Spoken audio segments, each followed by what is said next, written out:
Previously on IRIRILAGBA. Jọ̀ọ́ tí bá ti tà máa wá fún ẹ lówó. Ló dé tẹ̀ ṣe báyìí máa. Ìyá ló bá mi rojọ́ wèrè o. Oh, my brother dákun ṣàánú mi. Mi ò tí tà. Tí bá tà mo mọ̀ pé màá gba tíkẹ́ẹ̀tì. Màmá ẹ dákẹ́ ń bẹ́ jàre. Ẹ wá ń kọ́ mi ògbó ìtàn ṣe. Ẹ sọ tíkẹ́ẹ̀tì fún jàre. Àní máa san ẹ ṣe sùúrù. Gbogbo ẹ̀ mọ́lẹ̀ kílẹ̀ ṣe iṣẹ́ ìwọ̀n àìní. Ẹjọ́ torí ọlọ́ ẹjọ́.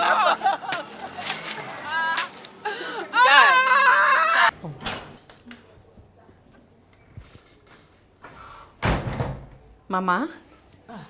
Àǹtí nọ́ọ̀sì, ẹ̀yin náà mo ń fojú wà. Mi ò mà tún rí nǹkan kan mú dání wà. Ọkọ yín kọ́? Ọ̀ sí láyé mọ̀. Àwọn ọmọ yín kọ́? Ó nìkan náà lọ́lọ́run fi ta mí lọ́rẹ. Kí ló dé? Well, kì í sí nǹkan tọ́lọ́run ò lè ṣe. Kí ló dé? Ọlọ́run sì lè ṣe ìyanu. A gbìyànjú, àmọ́ Ọlọ́run ló ń ṣe ìtọ́jú. Kí ló dé? Àti lose ọmọ ẹ̀.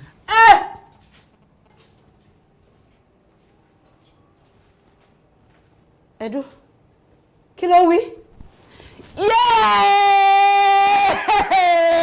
Ọjà èmi lórí burúkú bàbá yìí sùúrù bàbá dúró du ara jẹ àtọbalẹ sí wẹ́rẹ́ yìí bá ní yóò rẹ̀ mí sí lánàá mú wá bá. Aláàjì ló ṣẹlẹ̀ bàbá yìí lọ ń bẹ̀rù ṣá ẹ̀wọ̀n ẹ̀ka.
Dad, I want to tell you something.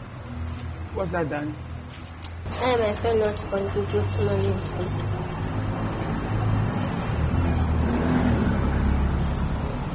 Kí ló dé? Because he told me not to waste money. You see, it's not good to waste money. But so wrong fún ọmọ kékeré tó wà ní ọjọ́ orí ẹ̀ láti máa ronú pé òun fẹ́ dájọ́. Ó ṣì kéré. Now, let me tell you something. Tolu kí ló ṣẹlẹ̀ ojú ẹ̀ kọ́rẹ́ lọ́wọ́ náà. O broke ní pàdé mi. Dari, o ò tí stop gbogbo àwọn wákàtí kàtí ẹ̀. Nǹkan tó bá wo ní kálukú ló lè fẹnu ẹ̀ sọ náà. Àbí? Ó tọ̀rọ̀ ni o, kò sí jà ń sọ ṣáájú àṣà mi. Kan náà àwọn fóònù ẹ̀ lélẹ̀ náà. Kí ló ṣẹlẹ̀ ó yẹ kó máa dúpẹ́ ni, ó fi la ẹ wáṣọ ẹ. Àwọn kan ò tí ì rí nǹkan tó máa jẹ, wọn ò mọ bí tó máa sùn. Tú ọwọ́ ẹ̀ torí Ọlọ́run. Tolu, ìwọ filẹ̀. Dàbí kò fẹ́ jẹ́ aláìmọ̀re ẹ̀dá ni. But èyí tó ṣe kókó ni pé owó àjọ yín kọ́. Because owó yẹn èmi ní ìdẹ̀mú fẹ́ fi sanwó school fees àbúrò mi. Ó dẹ̀ ṣe kókó. O ní problem. Ìwọ ṣàlàjọ kan. Tolu máa kó fún ẹ. Ìwọ ló lówó ẹ náà. Ẹjọ́ ẹ má jẹ́ kí problem wà o. Ẹjọ́ o.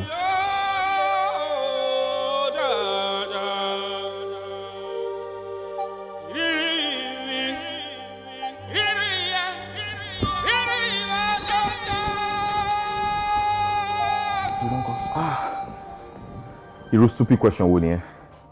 Kò ń ṣe stupid question ni mò ń béèrè lọ́wọ́ ẹ̀. Wúlẹ̀ kó wẹ́nu ọkọ o, Dáre.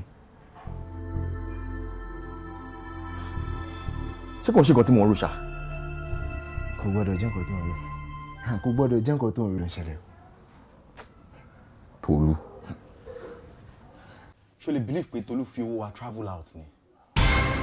Tolu ṣe kí ni? Ó fi owó wa JP life. Báwo ni wọ́n ṣe mú? Ṣebí ìgbà tá ti wá kiri tá ti rí nílé ni mo bá lọ sọ́dọ̀ girlfriend ẹ̀. Ní girlfriend ó ya girlfriend ẹ̀ lẹ́nu gan pé báwo la ṣe mọ̀ pé Tolu ti JP tipẹ́tipẹ́. Èmi gan fọ́ ni o, mo fọ́ gidi gan. Àwa mẹ́ta dá o. Tolu wá kó àwa mẹ́tẹ̀ẹ̀ta. Ó fi travel out. Ṣé ó yẹ kí nǹkan bẹ́ẹ̀ máa ṣẹlẹ̀ ṣá? Pẹ̀lú bá ṣe trust bọ̀bọ̀ yìí. Man, a jẹ́ pé green snake under the green grass ni bọ̀bọ̀ yìí o. It is well. Kò sí nǹkan tá fẹ́ ṣe. Kí la fẹ́ ṣe? Kò sí nǹkan tá fẹ́ ṣe. But èyí tó tẹ̀ ká mi lára jù ń bẹ̀ ní ti ọ̀rọ̀ school fees àbúrò ẹ̀. Báwo ló ṣe fẹ́ san? Dari, I don't know. Mi mọ nǹkan tí mo fẹ́ ṣe sí. Kò sí wàhálà máa yá ẹ.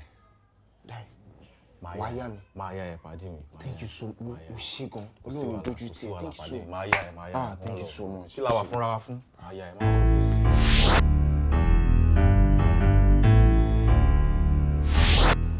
Dari, Pàdé mi. guess what? Kí ni ẹ? Ó mọ ẹ̀gbọ́n mi tí mo sọ fún pé ó wà ní US yẹn. Ṣàdédé lẹ́gbọ́n pè mí lánàá o. Wọ́n bá sọ pé àwọn pé ọ̀rẹ́ àwọn kan tó ń ṣiṣẹ́ ní immigration office wípé kó bèmí àti ẹ kó bá wa ṣe visa. Honestly, sórí bó ṣe yà ẹ́ lẹ́nu yìí bẹ́ẹ̀ ló ṣe yèmí náà lẹ́nu. Irọ́ ni o. Honestly. Mo kàn kọ́kọ́ wò pé no ẹ̀gbọ́n ṣé ẹ serious? Ó dẹ̀ ní òun serious. Honestly. US visa. Wo. Ọmọ. Ṣé bó ní passport? Mo ní jù. Mo ní passport jùjùjù. Kò sí wàhálà. Ṣé ló bá ṣe máa jẹ́ èmi á jẹ́ kó mọ̀. Ṣé ti yẹ Olúwa ló ń ṣọlá US visa. Pàdé mi. Inú mi dùn gan-an. Àdúrà ni ká máa gbà. Bẹ́ẹ̀ni o. Pé nǹkan tí Ọlọ́run bẹ̀rẹ̀ yìí. Bẹ́ẹ̀ni. Kó bá wa parí ẹ̀ láyọ̀. Àmín ẹ pọ̀. Mo gbé tó àdúrà mi. Àmín. Ọmọ, I can't wait to go. Yay! That means Yankee 80% Lodi. Gba. Ọmọ.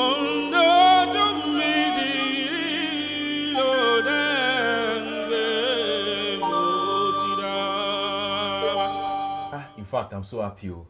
Inú mi dùn gan ni ọ̀rẹ́ mi. Inú mi dùn gan. Èèyàn ni ẹ o. Ó ṣe gan. Àbá Dáre, kí ló ń dúpẹ́ lọ́wọ́ mi fún? What's our friends for? Wo owó tíkẹ́ẹ̀tì nìkan ló kù tó kọ máa wá báyìí o. Gbogbo ò ní láti dúpẹ́ lọ́wọ́ mi náà. Kékeré nìyẹn o. In fact, mi ò mọ bí mo ṣe lè dúpẹ́ lọ́wọ́ ẹ. Èèyàn ni ẹ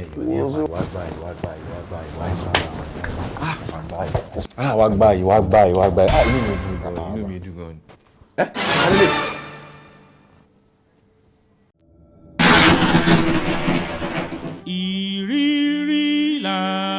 Ìrírílàgbà. Ọmọ, wọ́n yẹ deport mi nìyẹn o. Mi ò mọ̀ pé bọ̀bọ̀ agent yẹn bá ńlá kó fraud ni. Kò tó dùn mí jù ni pé 10 years from now, mọ́ mi lè gbóòrùn Canada o. Wow. Yeah. Pẹ̀lẹ́, all is well. Welcome back. Inú ni mo máa bẹ̀ kẹ́ má bínú sí mi. Ẹ jọ̀ọ́ tó lọ ẹ má bínú sí mi. Ó ga jù. Àwọn ará kánákáná. Kílẹ̀ ṣàbà fàdá ní kílẹ̀ bá gbé bọ̀. Àwọn ọmọkúlé ìyá káàbọ̀. Àyíṣe. Ìyẹn sọ pé ó dìbò tó wọ́n bèèrè lọ́wọ́ pé kí ló mú bọ̀. Ṣé ó lọ sí Ìbàdàn ní tó yẹ kó máa bá ra búrẹ́dì bọ̀ àbí kí ni? Ìwọ dé nìyẹn tiẹ̀. Ó ga.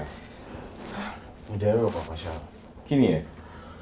Mo rò pé bí Akíntolú kúkú máa sanwó lè lọ. Kí ló ṣẹlẹ̀? O ti gbọ́. Ẹ̀yin ṣẹ̀ṣẹ̀ dé. Àwa pàdé ẹ̀ méjèèjì. Àwa náà ti dára ibẹ̀ yẹn ti ẹ̀. Àwa náà ti fẹ́ JP. Kí lè ní ná? Tuesday kọ́ lè ní? Yeah, Tuesday. Weekend yìí, that's in few days from now. Àwa ń kamikaze nìyẹn on the control level. Yankee làwa lọ straight. Báwo lè ṣe? Rírò ní tènìyàn, ṣíṣe ní tọ́lọ́run bá. Ọlọ́run àtọ́lọ́ ẹ̀gbọ́n mi tó wà ń bẹ̀. Tó yẹ ni mo ṣe rò pé kí wọ́n kúkú máa sanwó lè lọ. Kí ló dé? Ẹ ṣáà mọ̀ pé sísì tí rélé máa gorí ẹ̀ kọjá òsì lọ́wọ́ mi. kí wàá làwọn fẹ́ ṣe èyí tá a bá ti lọ tán landlord máa lé ẹ jáde àyàfi tó bá sanwó nìkan kí wọn ní ilé ẹ jáde so you have to choose one. Shit. Ṣé ti wá rí báyìí bí wọ́n ṣe fi Tolú sílẹ̀ lọ nìyẹn o ká ní wípé Tolú ò ṣe nǹkan tó ṣe yẹn ó ṣeé ṣe kó jẹ́ pé òun náà máa tẹ̀lé wọn travel. Ìyanu, you need to learn from what I just told you. Do not, Ìyanu, I repeat, don't ever discomfort people for your own comfort. And don't be callous to people. Is that okay? That's my darling. That's my baby. Yeah.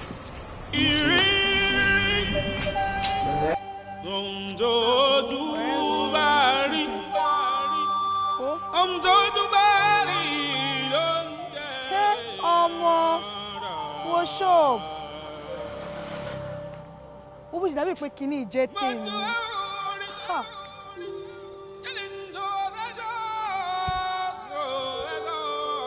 ó dẹ̀ dúró ọ̀rọ̀ tá à ń sọ lọ́pàá ẹ̀ tó búkà ò ṣe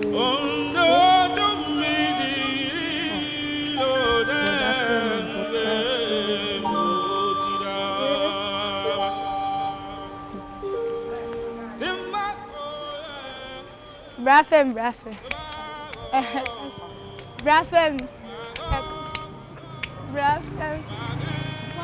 Kí ló ń ṣe ẹ́? Tó tún ti dàbí pé kán jọ pọ̀ ẹni báyìí. Báwo lè mọ̀ á? Wo wà lára ìwọ ló mọ̀.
Àṣàntí náà ti ń ṣèrànù báyìí.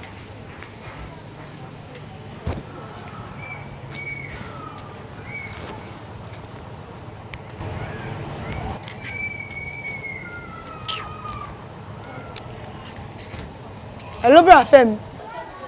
Ẹ káàsán. Ya mo fẹ́ rí yín ni. Kò sí problem. Ya ṣe sà.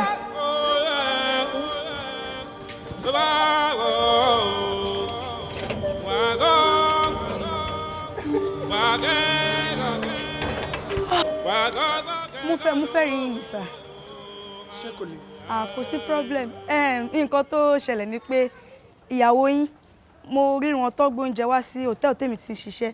So wọ́n gbóúnjẹ wá fún man kan báyìí. Èmi kàn feel pé kí n sọ fún yín ni torí mo feel pé wọ́n fọ̀bẹ ǹjẹ́ yín níṣu. Understand? Wọ́n cheat yín gan.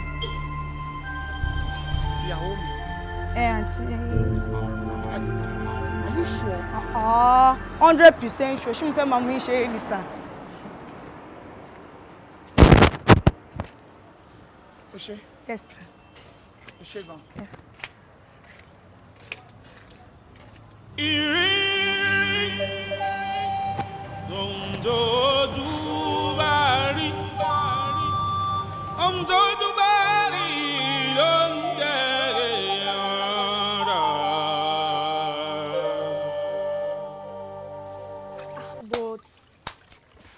Láyà o, ó pe ní ẹlẹ́ni lórí fóònù. Ipò orí àwọn lóòótọ́. Ìyẹn ò tún wá tó ẹ. Ó tún wọnú lé wọn. Ó wọnú lé wọn. Ó lọ bá wọn bẹ̀. Omi gbóná ló deserve. Jọ dúró náà, ṣé téèyàn bá rí nǹkan téèyàn bá rí nǹkan báyìí pé ojú ṣojú yàn kéèyàn má lè sọ. Má bínú yọkọ mi máa sọ àánú ẹ ò ṣe mí. mo kàn help situation wọn ni mo help situation wọn ni àbí èmi ò. àánú ẹ ò ṣe mí ó yẹ kó domi gbóná lé wáyé pọ́ ti domi gbóná lé ẹ lórí tẹnu ẹ ti wọ̀ o ò ní máa sọ̀rọ̀ ń bí báyìí. èmi ṣá mọ̀ pé téèyàn bá rí nǹkan yẹn gbọ́dọ̀ máa sọ báyìí pé nǹkan tó ṣe ò dáa ẹ́.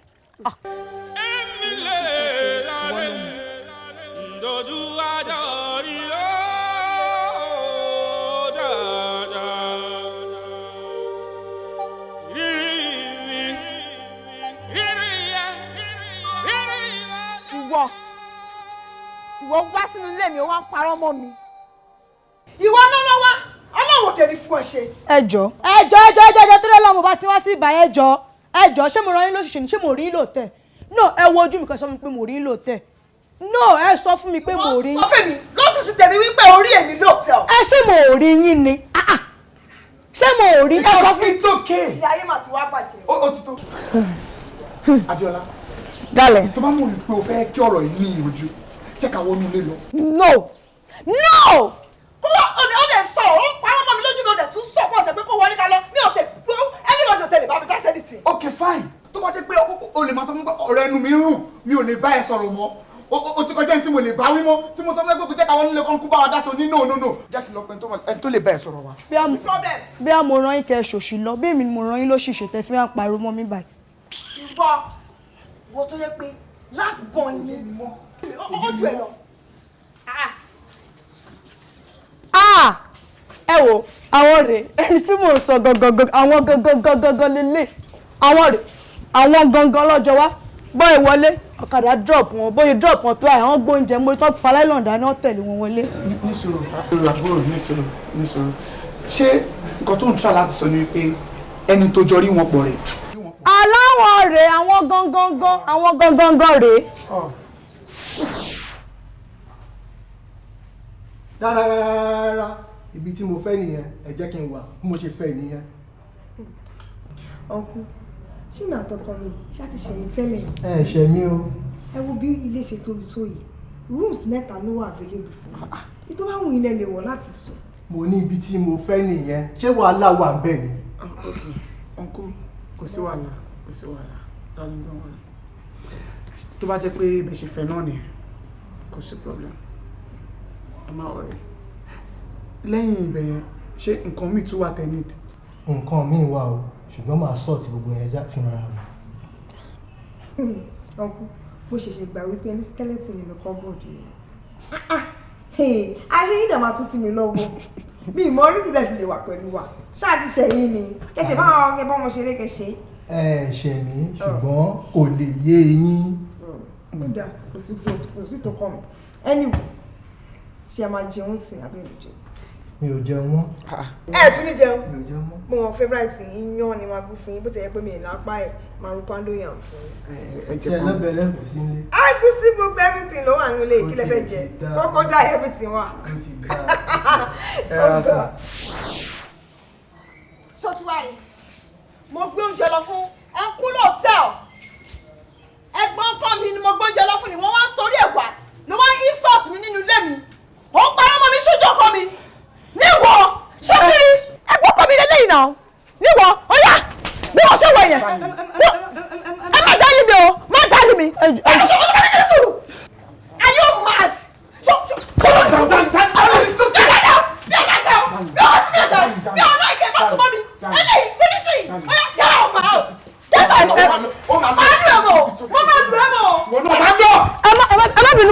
ẹ má bínú mà.